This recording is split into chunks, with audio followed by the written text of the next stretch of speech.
ओम शांति। 24 मई 2022। बाबा के महावाक्य।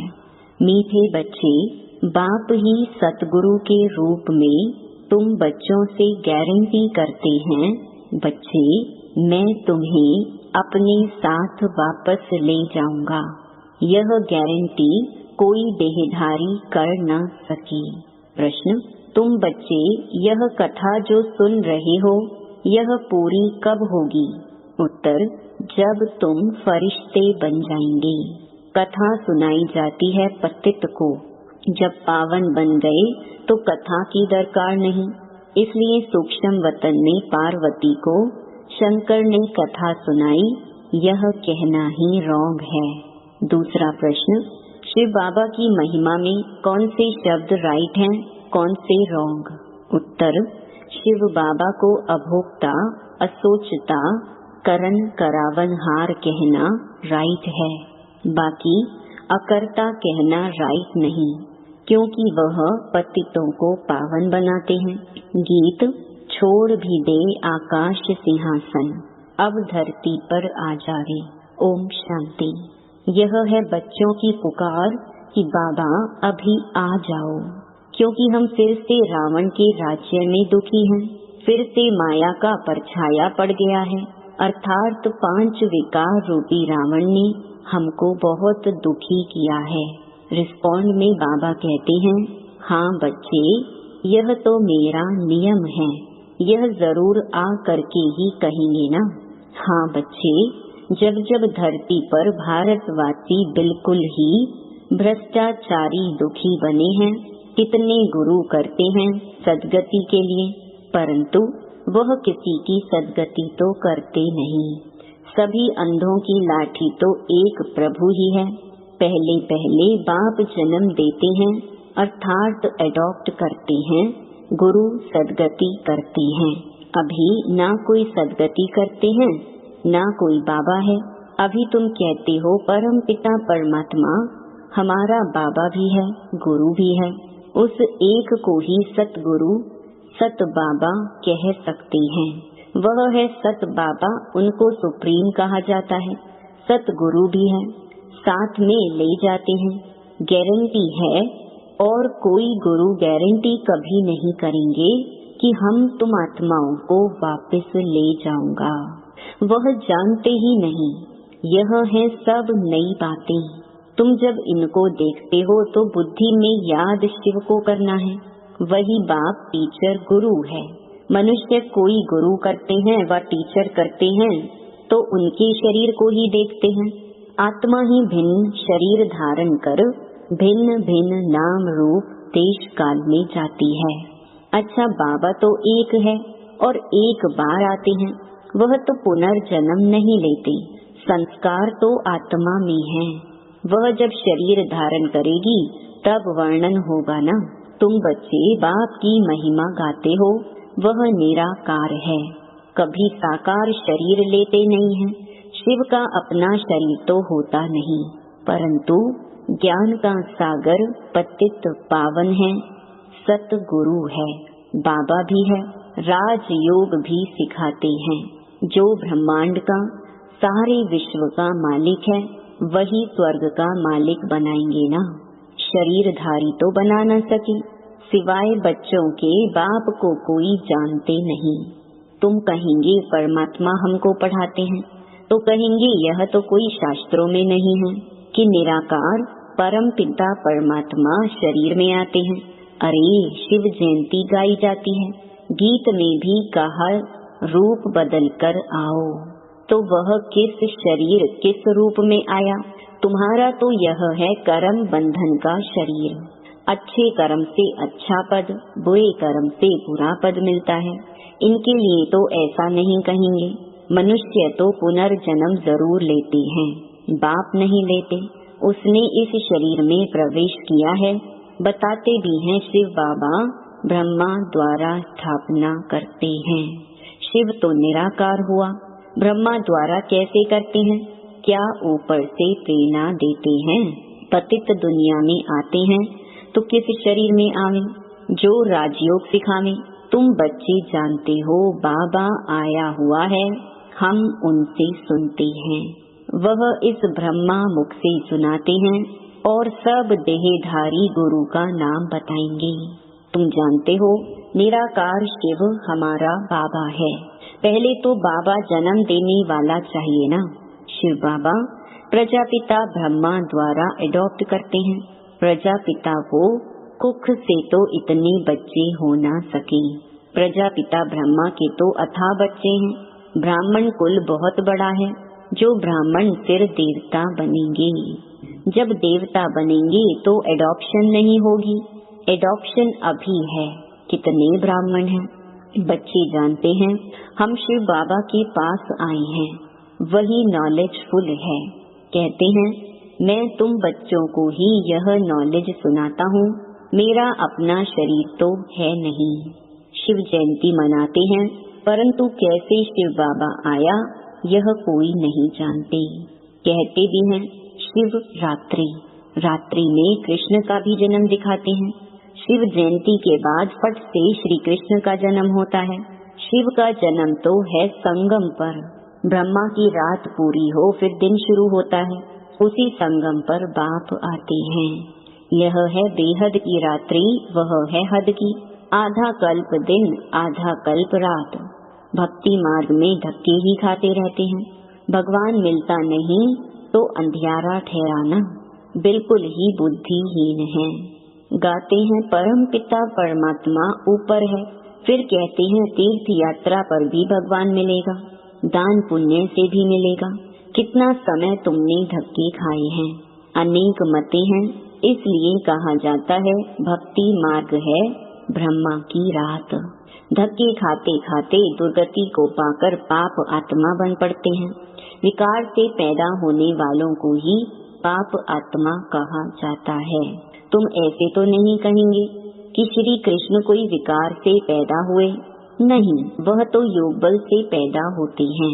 इन बातों को तुम भारतवासी गृहस्थ धर्म वाले जानते हो, सन्यासी नहीं जानते, ना मानते हैं। बाप कहते हैं लाडले बच्चे, सतयुग में तुम पवित्र प्रवृत्ति मार्ग में थे, फिर पुनर्जन्म लेते पतित भी बनते हो। भारत पवित्र था, देवताओं का राज्य था, वहाँ शांति भी थी। यूं शांति धाम निर्वाण धाम है, परंतु सतयुग में भी तुमको वर्षा मिला हुआ है, इसलिए वहाँ कभी अशांत होते नहीं। एक दो को दुख दे कभी अशांत नहीं करते। कोई भी किसको दुख नहीं देते। यहाँ तो बच्चे भी माँ बाप को दुख दे अशांत कर देते हैं। अभी तुम शांति के सागर से वर्षा ले रहे हो। वहाँ कोई लड़ाई झगड़ा नहीं होता है। यहाँ भी तुम्हारी वह अवस्था चाहिए। आपस में लोन पानी नहीं होना चाहिए। पहले पहले तो यह निश्चय चाहिए बेहद का बाप आया हुआ है, हमको दुख की दुनिया से ले जाएंगे घर। सतयुग में तो बाप आते नहीं, यहाँ आकर इन खिड़कियों से नैनों से तुमको देखते हैं। इनकी आत्मा भी देखती है, शिव बाबा भी देखते हैं। एक शरीर में दो आत्माएं कैसे हो सकती? मनुष्य नहीं मानेंगे। अरे तुम ब्राह्मण खिलाते हो, पति की अथवा बाप की आत्मा को बुलाते हो, वह आकर बोलती है, उनसे पूछते हैं तो दो आत्माएं हुई ना। बाबा कहते हैं वह आत्माएं आकर बैठती नहीं हैं, यह हो ना सके। बाप को तो अपना शरीर है नहीं, वह तो आ सकता है ना। 5000 वर्ष पहले भी हमने ऐसे कहा था कि साधारण बूढ़े तन में भागीरथ अर्थात भाग्यशाली रथ में आता हूँ। जरूर मनुष्य के तन में आएगा, ना कि बैल पर आएगा। सूक्ष्म वतन में शंकर के आगे बैल कहाँ से आया? अगर शंकर की अथवा शंकर पार्वती की पूजा करते हैं तो मैं साक्षात्कार करा देता हूँ। बाकी यह दिखाया है शंकर ने पार्वती को कथा सुनाई, यह है झूठ। शंकर क्यों कथा सुनाएंगे? सूक्ष्म वतन में तो दरकार ही नहीं। तुम फरिश्ते बन जाएंगे तो कथा पूरी होगी। कथा सुनाई जाती है पतित को पावन बनाने के लिए। बाबा अमर कथा सुनाते हैं, अमर लोक में ले जाने लायक बनाते हैं। अमर लोक सत्युग को कहा जाता है, यह है मृत्यु लोक। आज बाबा ने पूछा, शिव बाबा स्नान करते हैं? बोला, बाप दादा करते हैं।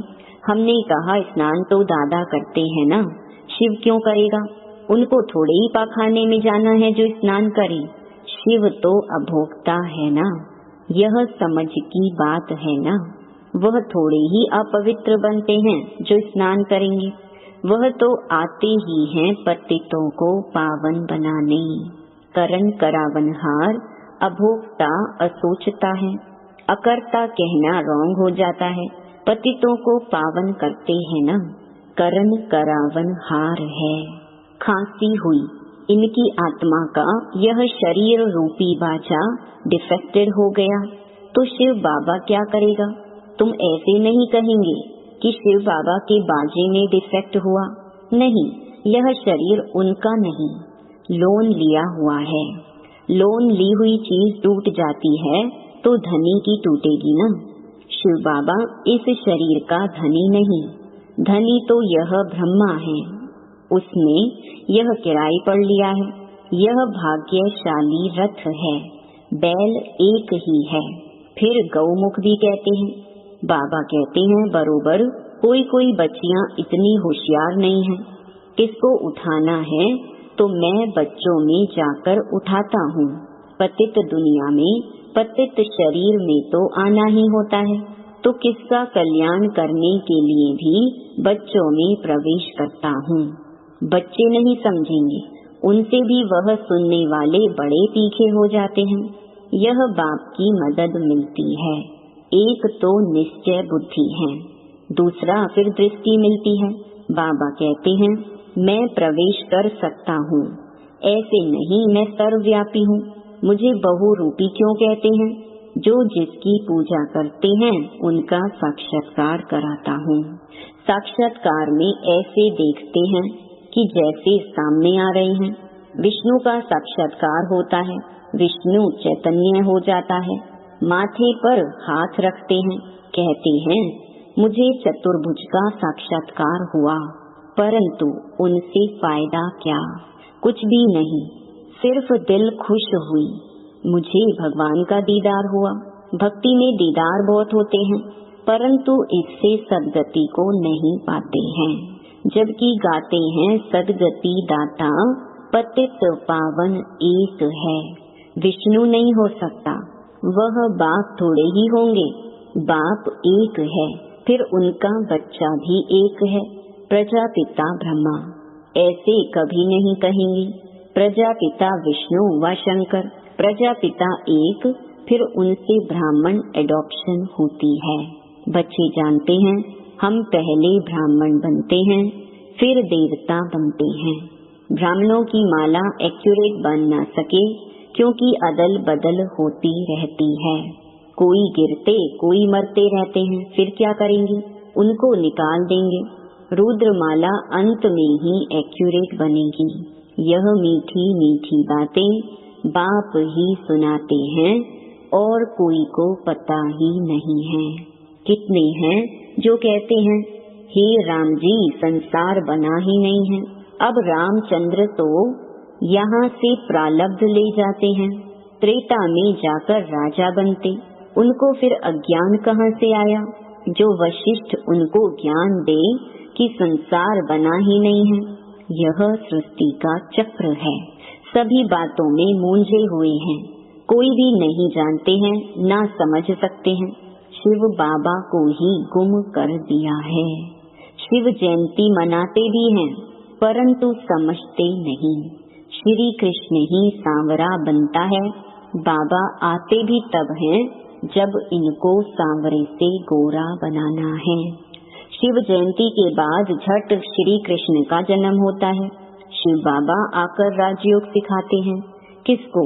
ब्राह्मणों को, प्रजापिता ब्रह्मा के मुख वंशावली को। वही फिर राजा रानी बनते हैं। शिव बाबा चले जाएंगे, फिर लक्ष्मी नारायण का राज्य होगा। तो बाप ने कृष्ण को ऐसा बनाया है। उन्होंने फिर बाप के बदले कृष्ण का नाम लगा दिया है। कृष्ण को द्वापर में ले गए हैं। अब शिव बाबा राजयोग सिखाते हैं। तुम जानते हो हम स्वर्ग की राजधानी स्थापन कर रहे हैं और भी बहुत प्रिंस प्रिंसेस बनते हैं। संगम और सतयुग का किसको पता ही नहीं। मैं आता ही हूँ कल्प के संगम पर। उन्होंने फिर युगे युगे कह दिया है। सो भी 4 युग होते हैं। द्वापर के बाद कलयुग होता है। फिर उस द्वापर युग में आकर क्या करेंगे? उतरती कला में सबको जाना ही है। मेरा तो पाठ ही तब है जब चढ़ती कला होती है। इनको तो नीचे उतरना ही है। तुम बच्चों को 84 जन्म पूरे करने हैं। ऊंच ते ऊंच है ब्राह्मण वर्ण। ब्राह्मण फिर देवता क्षत्रिय। यह वर्ण भी भारत में गाए जाते हैं। विराट रूप का चित्र बनाते हैं। उनमें ब्राह्मणों को और शिव को गुम कर दिया है। यह बातें कोई शास्त्रों में नहीं है। शिव बाबा आकर एडॉप्ट करते हैं ब्रह्मा द्वारा। शूद्र से ब्राह्मण बनाते हैं। बाकी सूक्ष्म वतनवासी ब्रह्मा वह कैसे प्रजापिता बन सकते? पहले यह निश्चय चाहिए बरोबर वह बाप भी है, टीचर भी है, सतगुरु भी है। कहते भी हैं सद्गति दाता एक है, परंतु उनका नाम रूप देश काल नहीं जानते। अच्छा, मीठे मीठे सिकिलधे बच्चों प्रति माता पिता बाप दादा का याद प्यार और गुड मॉर्निंग। रूहानी बाप की रूहानी बच्चों को नमस्ते। धारणा के लिए मुख्य सार। पहला, शांति के सागर बाप से शांति सुख का वर्षा ले शांत चित्त रहना है। कभी किसी को दुख दे अशांत नहीं करना है। लून पानी नहीं होना है। दूसरा, बाप समान अंधों की लाठी बनना है। बाप की मदद लेने के लिए निश्चय बुद्धि बन सेवा करना है।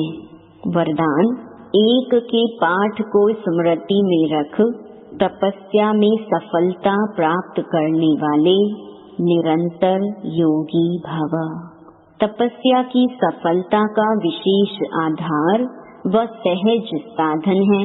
एक शब्द का पाठ पक्का करो। तपस्या अर्थात एक का बनना। तपस्या अर्थात मन बुद्धि को एकाग्र करना।